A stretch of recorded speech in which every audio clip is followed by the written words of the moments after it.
Avez-vous déjà vécu ce moment? Ce basculement subtil dans une conversation? Une femme, que ce soit votre partenaire de longue date, une amie chère ou même une nouvelle connaissance, cesse de parler de la pluie et du beau temps. Son regard change, sa voix se fait plus basse et elle commence à se confier. Elle partage ses doutes, ses angoisses professionnelles, ses conflits familiaux, ses espoirs les plus fragiles. Elle vous ouvre une porte sur son monde intérieur. Pourquoi vous? Pourquoi maintenant? Ce n'est jamais anodin. C'est un des signaux les plus importants et les plus mal interprétés dans les relations humaines. La plupart des hommes, bien intentionnés, commettent ici une erreur fondamentale. Ils entendent un problème et leur esprit s'enclenche immédiatement en mode « solution ». Ils deviennent le consultant, l'ingénieur, le fixé. Et en faisant cela, ils échouent au test silencieux qui leur était proposé. Aujourd'hui, nous allons explorer la signification profonde de cet acte de confiance. Nous allons, avec l'aide de la sagesse stoïcienne, apprendre à distinguer ce qui est dit de ce qui est réellement demandé. Car ce qu'une femme cherche dans ce moment n'est pas un sauveur, mais quelque chose de bien plus rare, de bien plus puissant. Comprendre cela, c'est maîtriser l'art de la véritable connexion. C'est la différence entre un homme qui est simplement utile et un homme qui est indispensable. Première partie, le geste de confiance. Un cadeau, pas un fardeau. Avant toute chose, il faut comprendre la nature de l'acte. La vulnérabilité est une force, pas une faiblesse. Exposer ses doutes et ses difficultés demande une immense confiance en soi et surtout une immense confiance en l'autre. C'est un choix délibéré de déposer son armure. Quand une femme vous choisit comme confident, elle vous fait un cadeau. Elle ne vous voit pas comme un simple ami ou un partenaire, elle vous perçoit comme un espace de sécurité. Dans son esprit, vous représentez la stabilité, la non-jugement et la capacité à contenir une vérité complexe sans vous effondrer ou fuir. C'est un compliment implicite à votre caractère. Le premier réflexe de beaucoup d'hommes est de ressentir le poids de cette confidence comme une responsabilité, un fardeau. Que dois-je faire? Que dois-je dire? C'est une vision égocentrée. La conversation n'est pas à propos de vous, ni de votre capacité à être brillant. Elle est à propos d'elle. Le simple fait d'être choisi est déjà 90% du travail. Votre rôle n'est pas d'agir, mais d'être. La perspective stoïcienne.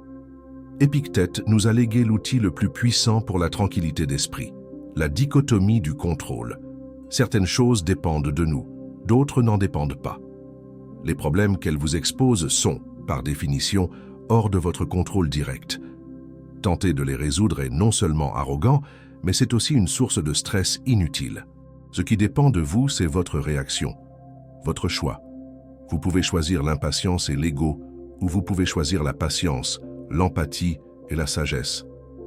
L'acte vertueux, ici, n'est pas de faire, mais d'être présent de la bonne manière. Deuxième partie. Le piège du sauveur. Pourquoi les solutions sont une insulte subtile? Pourquoi cet empressement masculin à réparer les choses? Cela vient souvent d'une bonne intention, mais aussi d'un profond inconfort face à la vulnérabilité, la sienne comme celle des autres.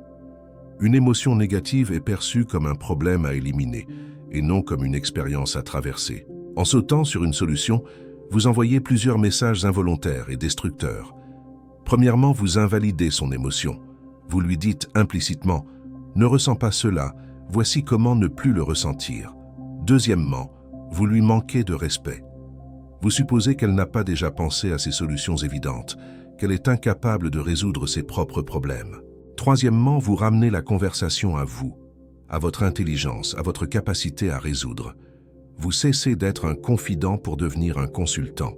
Ce qu'elle cherche, ce n'est pas que vous preniez ses fardeaux sur vos épaules. Elle cherche un allié qui marchera à ses côtés pendant qu'elle les porte. Elle ne veut pas que vous combattiez ses dragons à sa place. Elle veut simplement que vous teniez une torche dans l'obscurité, pour qu'elle puisse les voir plus clairement elle-même. La perspective stoïcienne. Zénon de Cityon, le fondateur de l'école stoïcienne, aurait dit « Nous avons deux oreilles et une seule bouche afin de pouvoir écouter davantage et parler moins ». Cette maxime est le parfait antidote au syndrome du sauveur. La sagesse stoïcienne ne consiste pas à étaler son savoir, mais à savoir quand le retenir. La tempérance La maîtrise de soi s'exprime ici par la capacité à réfréner son propre ego, à résister à l'envie de se mettre en avant, pour simplement offrir un espace à l'autre. C'est un exercice de force, pas de passivité. Troisième partie, l'art de l'écoute active, le guide pratique stoïcien. Alors, concrètement, comment agir? L'écoute n'est pas une absence de parole, c'est une présence active. C'est un art qui se cultive. Voici 3 étapes, inspirées par la sagesse stoïcienne. Premièrement, le silence présent. Ne préparez pas votre réponse pendant qu'elle parle. Cessez toute activité. Ancrez-vous dans le moment. Écoutez avec l'intention de comprendre, pas avec l'intention de répondre. Votre silence attentif est plus puissant que 1000 mots de conseil.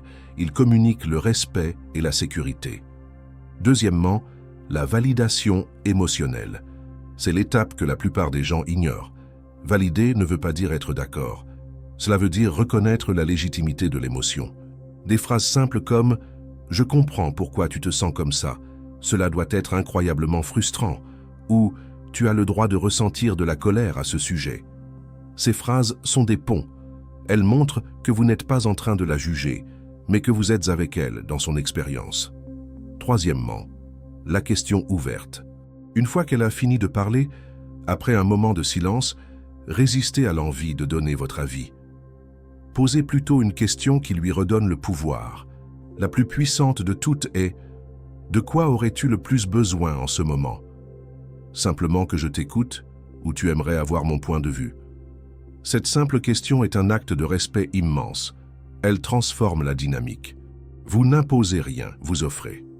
La perspective stoïcienne. L'écoute active est une pratique de l'empathie, ce que les stoïciens appelaient « oikeiosis », la conscience de notre connexion à tous les êtres humains. En vous efforçant de comprendre le monde du point de vue de l'autre, vous exercez votre raison et votre humanité. Vous ne vous laissez pas submerger par ses émotions, c'est la différence entre l'empathie et la sympathie, mais vous les reconnaissez avec la clarté sereine du sage. Quatrième partie, devenir la force tranquille.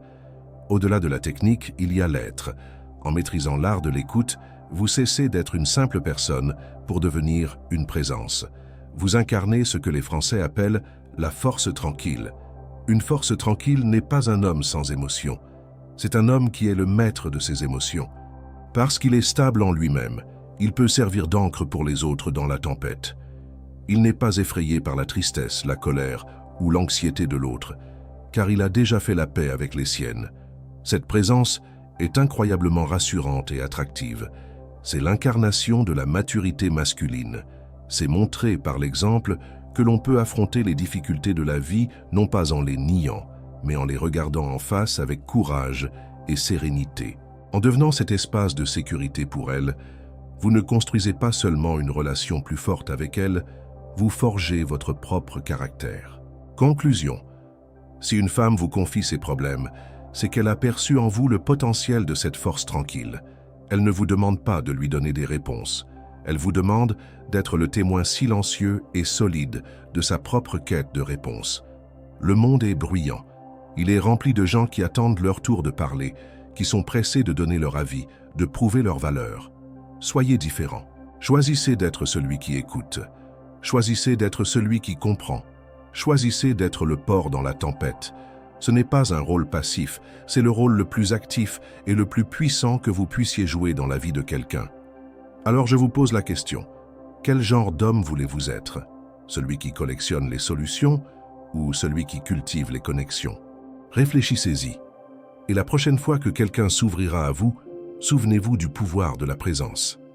Partagez dans les commentaires une expérience où l'écoute, la vôtre ou celle d'un autre, a tout changé. Vos histoires nous inspirent tous. Si cette réflexion vous a été utile, montrez-le avec un like, abonnez-vous et partagez cette vidéo. Parce que le monde a désespérément besoin de plus de force tranquille.